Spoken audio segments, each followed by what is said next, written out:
Premièrement, je tiens à vous dire, je suis désolé pour la belle voix rauque que j'ai pour cette vidéo. L'école du jeu, en partenariat avec la boutique L'Imaginaire. Au-delà de vos attentes.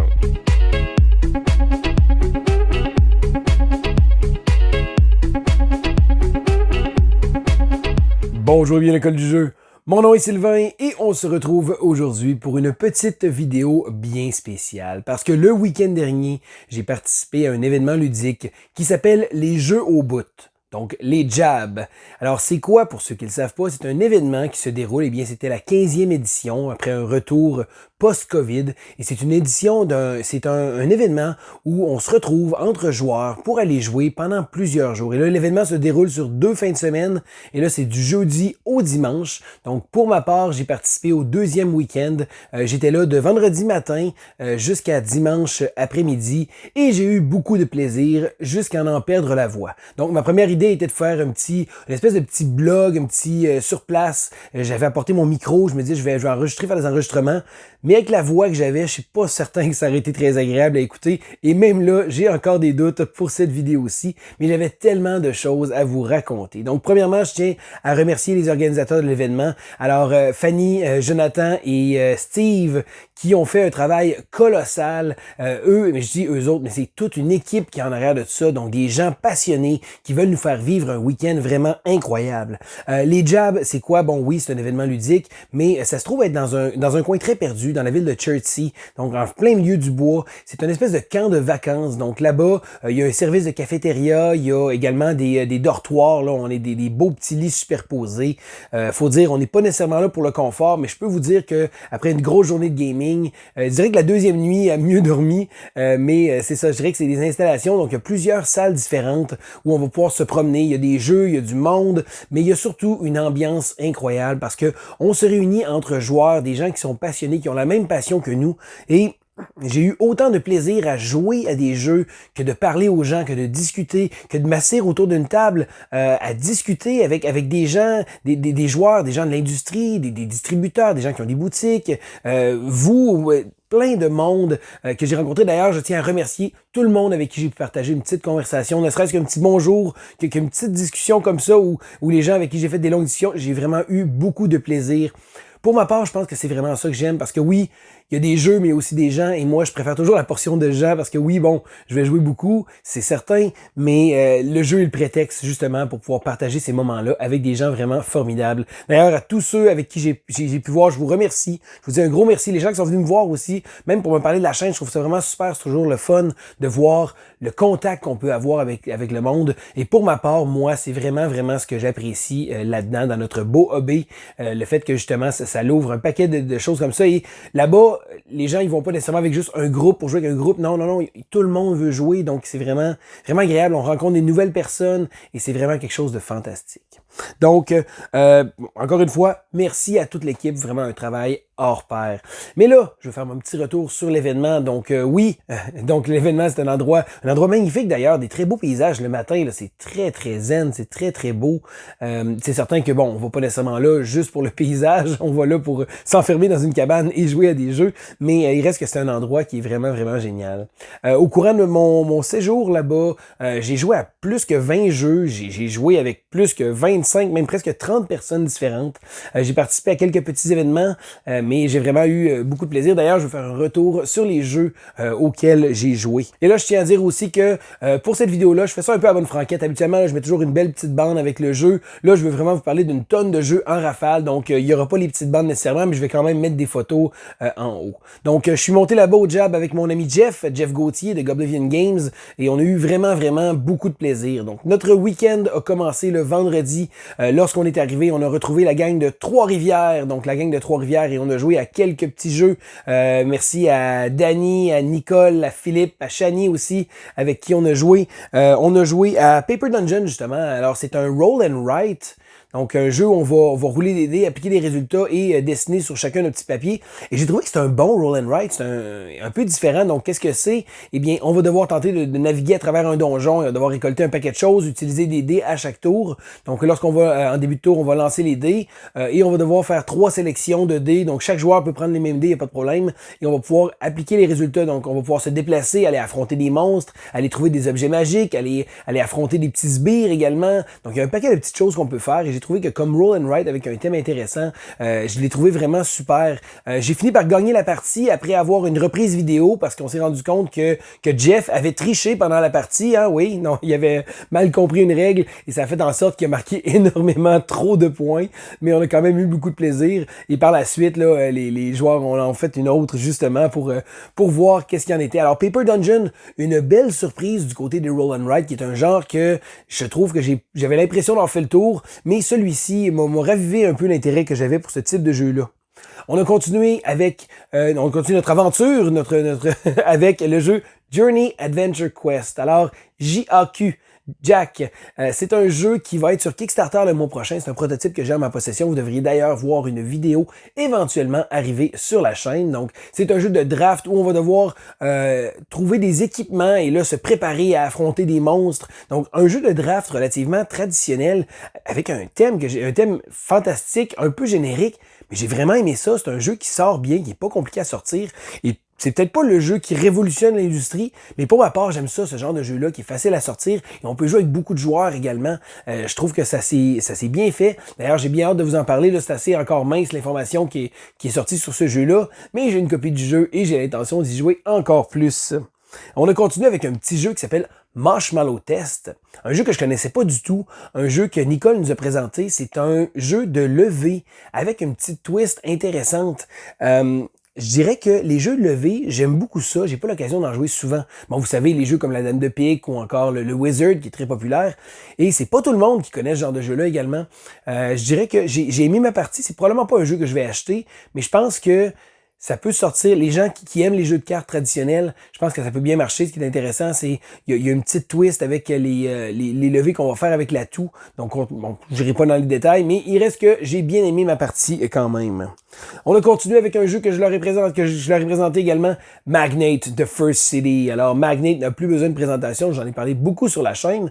C'est un jeu de gestion immobilière. On va devoir tenter de faire prospérer notre argent et d'essayer de liquider tout ce qu'on a avant le crash immobilier. Alors, on a eu beaucoup de plaisir. C'était ma première partie que j'ai jouée à 5 joueurs et j'ai vraiment apprécié l'expérience. Donc, habituellement, j'ai joué à 2 et 3 joueurs. Et là, j'ai trouvé qu'à 5, il y avait de l'action un peu partout sur le plateau. La ville grandissait, il y avait beaucoup d'éléments et j'ai trouvé que le jeu ajoutait une belle interaction avec ça. Donc, 5 joueurs, j'ai vraiment aimé mon expérience et ça a été d'une durée relativement raisonnable. Je pense que la partie a duré aux alentours de 2 heures et quelques, mais pour un jeu à 5 joueurs, j'ai vraiment trouvé ça super. Ensuite, j'ai pris une petite pause des jeux plus sérieux. On commençait à arriver en début de soirée, en fin de soirée en fait. Je me suis assis avec Steven et Olivier pour pouvoir jouer à Dice Town. Je n'avais jamais joué à Dice Town, un petit jeu de style western, très très agréable. On va brasser des dés, tenter de faire des mêmes poker. Et là, les gens qui vont avoir des majorités dans chacune des valeurs vont pouvoir retirer certains bonus. Donc, il y a des petites cartes avec des shenanigans, donc des petits twists qu'on va pouvoir faire aux autres joueurs, de voler des choses, voler des cartes. Donc, c'est vraiment un petit jeu très agréable, très sympathique. Probablement pas un must-have dans les collections, mais j'ai vraiment trouvé ça amusant et je pense que rendu vers la fin de la soirée, c'était le bon genre de jeu. On a continué par la suite avec Cascadia, un petit jeu de casse-tête que j'aime beaucoup. Donc, j'ai beaucoup joué à Cascadia déjà. Et j'ai vraiment... c'est un jeu qui a été très populaire d'ailleurs. Je trouve ça vraiment le fun parce que j'ai vu beaucoup de monde jouer à Cascadia. Le jeu semble avoir été très populaire. C'est pas une nouveauté fraîche du moment, mais c'est un jeu qui semble plaire à pas mal tout le monde. Et là, il commençait à s'en venir très tard le vendredi. On était rendu aux petites heures du matin et Pierre Poisson, le véritable encyclopédie du jeu, hein, Pierre, amène toujours des jeux très spéciaux. Il y a une zone à lui spéciale avec des jeux obscurs que personne connaît, qui vont probablement arriver dans quelques années ou qui vont être tendance plus tard. Donc Pierre est toujours à l'affût des jeux vraiment originaux et très obscurs. On a eu le plaisir de jouer à Dodo's Riding Dinos. Vous connaissez probablement pas le jeu et c'est un peu n'importe quoi dans un bon sens. Donc, bon, faut dire qu'il était rendu aux petites heures du matin, il devait être 1h du matin. C'est un jeu de course où on va devoir tenter de traverser la ligne d'arrivée le plus rapidement possible. Donc, ça peut sembler très très simple. Le jeu est fait avec un système de cartes qu'on va jouer. Donc, on va jouer des cartes en secret. Les cartes vont nous permettre de nous déplacer, mais également de jouer avec les adversaires. Donc, encore un autre petit jeu d'enfoiré où on se fait des coups fourrés, on échange de place avec les autres joueurs, on se fait des petites choses comme ça. Mais ce qui est drôle avec ce jeu-là, c'est qu'il y a un élément de dextérité parce que certains objets qu'on va pouvoir lancer, exemple, un tronc d'arbre, on a un petit tronc en plastique et là, lorsqu'on joue le tronc, ben là, il faut le lancer sur le plateau et là, on le prend dans notre main et on déroule comme ça de manière à ce qu'il roule. Et là, on a, s'il touche les adversaires, ça va faire des effets négatifs. On a un météore qu'on prend d'en haut, qu'on laisse tomber sur le plateau. Et là, c'est toutes des petites choses comme ça. Donc, c'est un jeu de dextérité pas mal niaiseux, pas mal original, mais on a eu pas mal de fun rendu à cette heure-là. Donc, Dodo's Riding Dinos. Et j'ai bien aimé ma fin de partie parce que vers la fin, c'était assez serré. On était un groupe vers l'avant. Il y avait un joueur qui était vraiment en arrière. Et là, le joueur en arrière a échangé de place avec moi. Je me retrouvais avec un demi-tour de retard avec tout le monde. Et là, un joueur a traversé la ligne d'arrivée. Mais à la toute fin, j'avais le dernier tour de jeu et j'ai pu jouer une carte qui a fait en sorte que, avec un lancer de plumes très, très habile, j'ai réussi à toucher le joueur et j'ai échangé de place. En fait, non, j'ai dépassé le joueur. Donc, je suis arrivé premier après plus qu'un tour et demi de retard. Donc, c'est n'importe quoi, mais c'est un petit jeu très sympathique et surtout très original que j'aurai probablement pas l'occasion de rejouer de sitôt.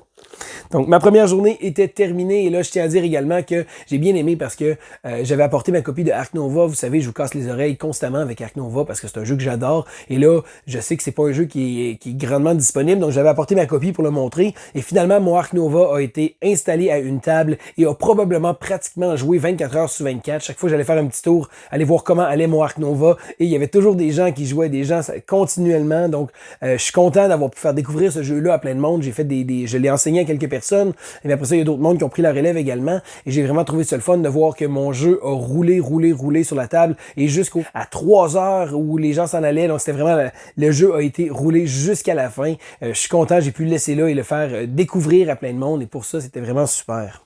Donc, on est rendu maintenant à la journée de samedi, la grosse journée de samedi. C'est là où je m'étais dit que j'allais jouer à des plus gros jeux. Donc, j'ai commencé avec un événement qui s'appelle le Rigodon ludique. Qu'est-ce que c'est le Rigodon ludique? Hein? C'est un petit événement, un petit concours, un petit tournoi qu'on fait.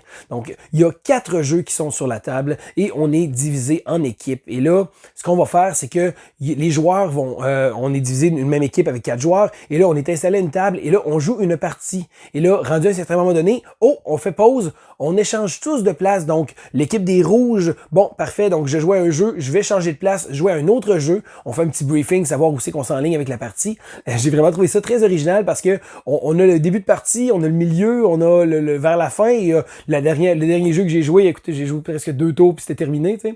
Et là, les jeux qu'on a joué, on a joué à Vabank. Vabank est un jeu de bluff, un jeu de casino avec un thème de casino et on doit essayer de justement faire de l'argent en faisant des mises et là on a des cartes qui vont nous permettre de faire des petits coups fourrés aux autres joueurs, donc des trappes qui vont nous permettre de pouvoir gagner de l'argent. On va pouvoir doubler nos gains également et on a une carte de bluff qui va servir, donc les joueurs vont devoir choisir sur quelle table de casino ils vont aller. Donc un petit jeu très simple, un petit jeu de bluff. C'est pas le genre de jeu que j'ai l'occasion de jouer souvent étant donné que c'est plus agréable à plusieurs joueurs. Dans le cas de Vabank, je pense que ça joue de 3 à 5 joueurs. Mais j'ai vraiment trouvé ça le fun et c'est le premier jeu avec lequel j'ai joué. Ça a bien commencé, ça a bien parti et malheureusement, notre équipe, je pense qu'on est arrivé deuxième pour celui-là. Ensuite, s'ensuit avec Incubation. Incubation est un jeu où on doit faire éclore des œufs et là, on va avoir des ressources qu'on va aller chercher avec un système de dés. Donc, un jeu très, très simple, très, très accessible. Donc, on brasse les dés, on reçoit les résultats, on essaie d'aller chercher des dinosaures, des dragons, en fait, qui vont nous donner du set collection, des collections d'ensemble de manière à pouvoir marquer des objectifs. Un petit jeu très, très simple. J'avais déjà joué beaucoup. C'était quand même assez sympathique.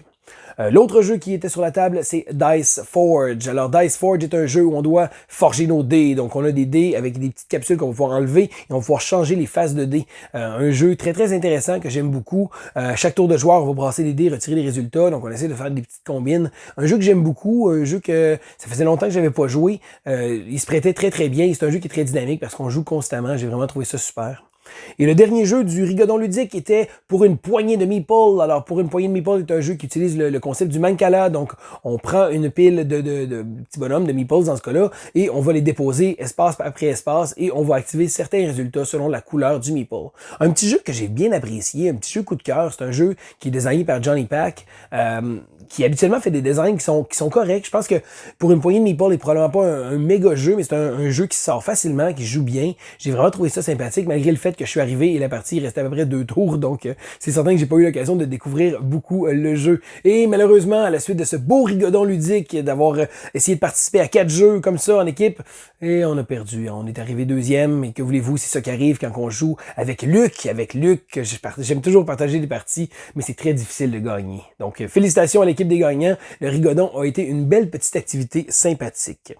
J'ai continué mon expérience du Jab ensuite avec le premier gros jeu. Alors, Kevin avait apporté sa copie de Wonderland Wars. Oh, un jeu qui a fait beaucoup parler. Un gros projet Kickstarter de Skybound Games, Druid City Games, avec la grosse machine. C'est un jeu des frères Eisner, je crois.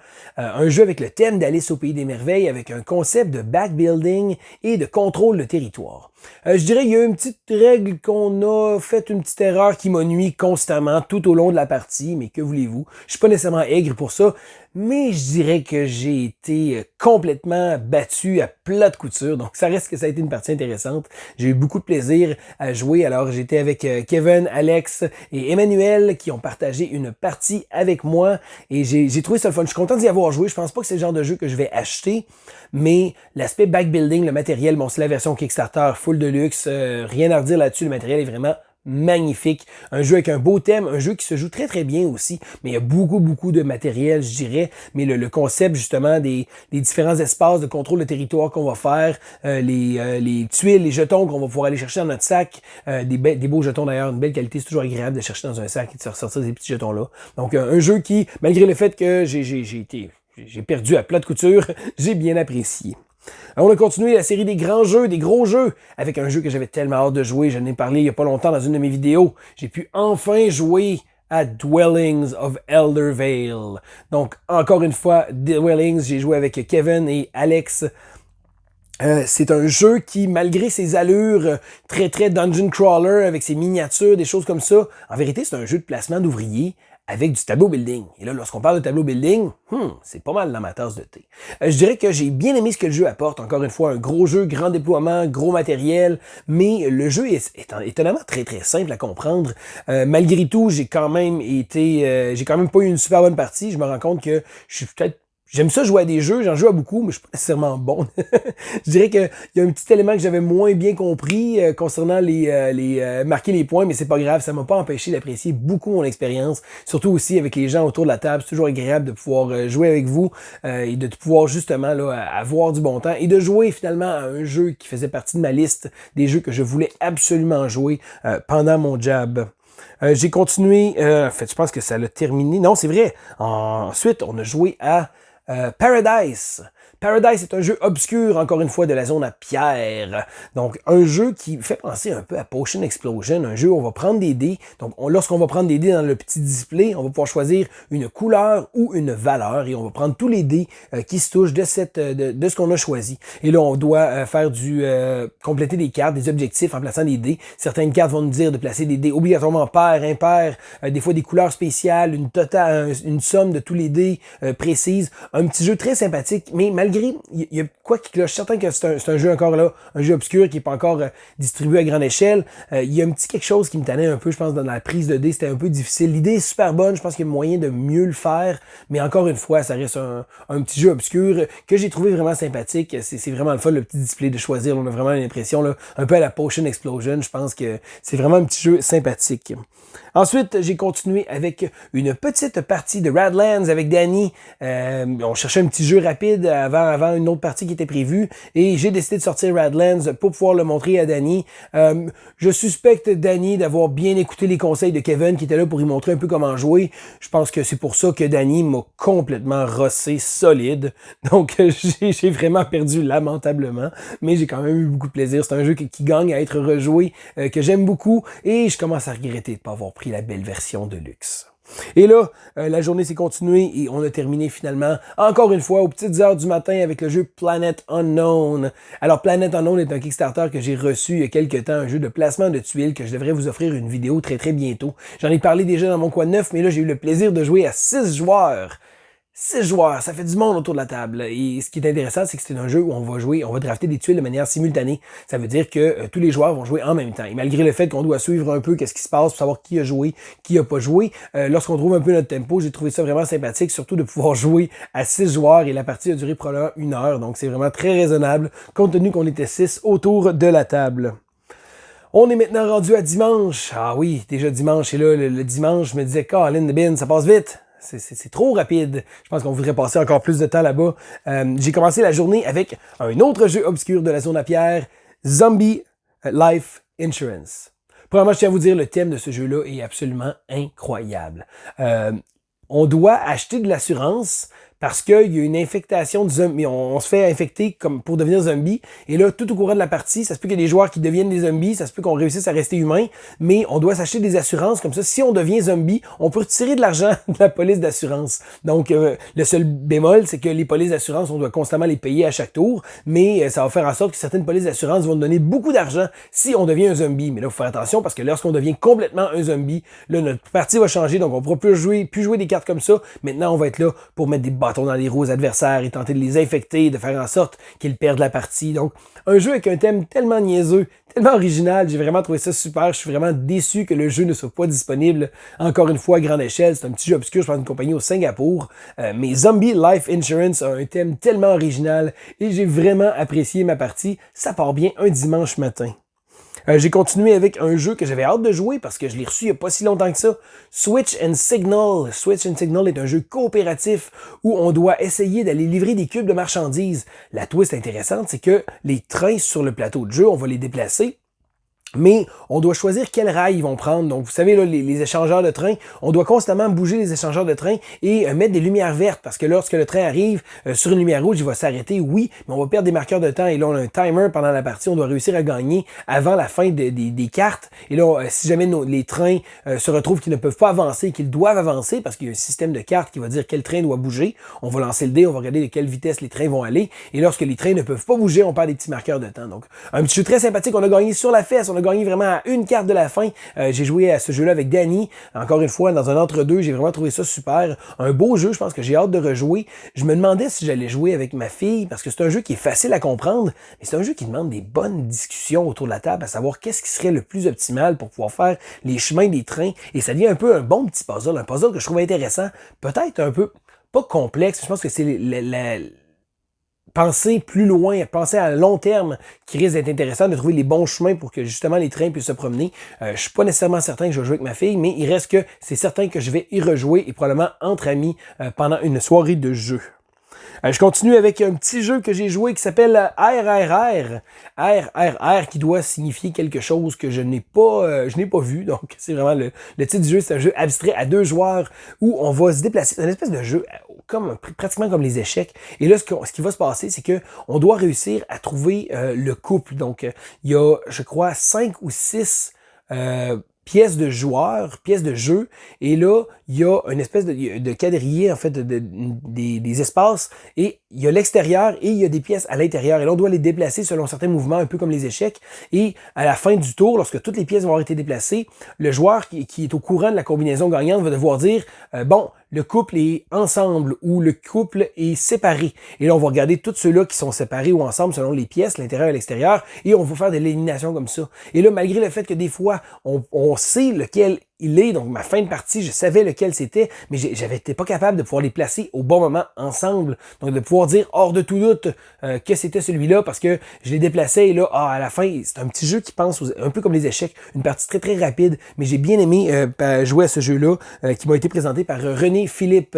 J'ai continué un peu ma journée en me promenant, en discutant avec tout le monde, en ne voulant pas que ce moment se termine, et là, finalement, vers la fin, je me suis dit, il faut que je joue un petit jeu. J'ai accosté des joueurs qui étaient sur leur départ. Je dis, hey, on va faire une petite partie de For Sale. Alors, For Sale est un petit jeu qui se passe de présentation. Je pense que c'est un jeu qui date de 1997. C'est également une des premières vidéos que j'ai faites sur la chaîne.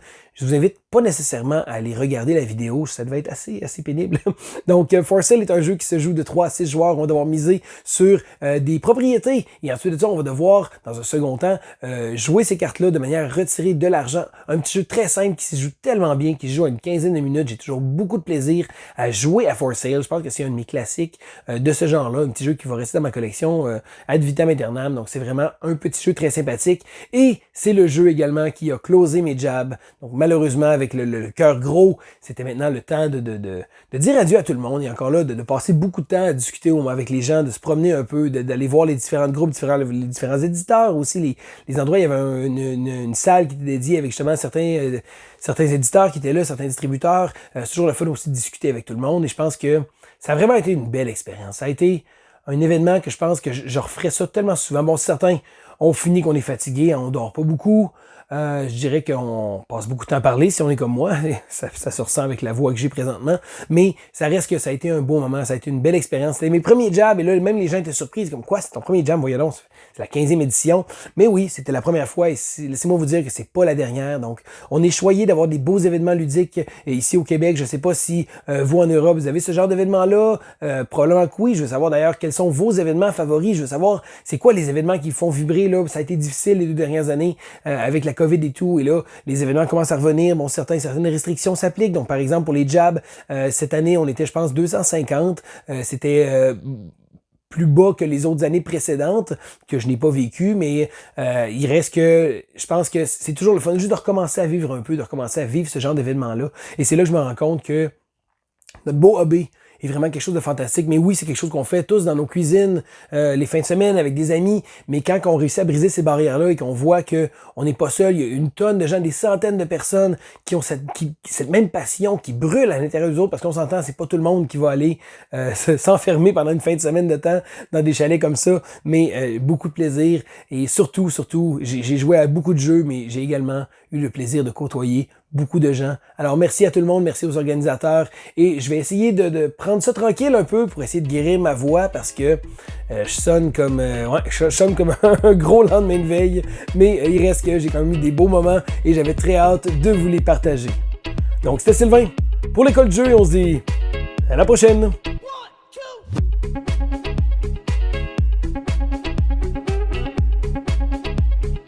On peut en déduire avec ma voix que j'ai eu bien du fun la fin de semaine passée.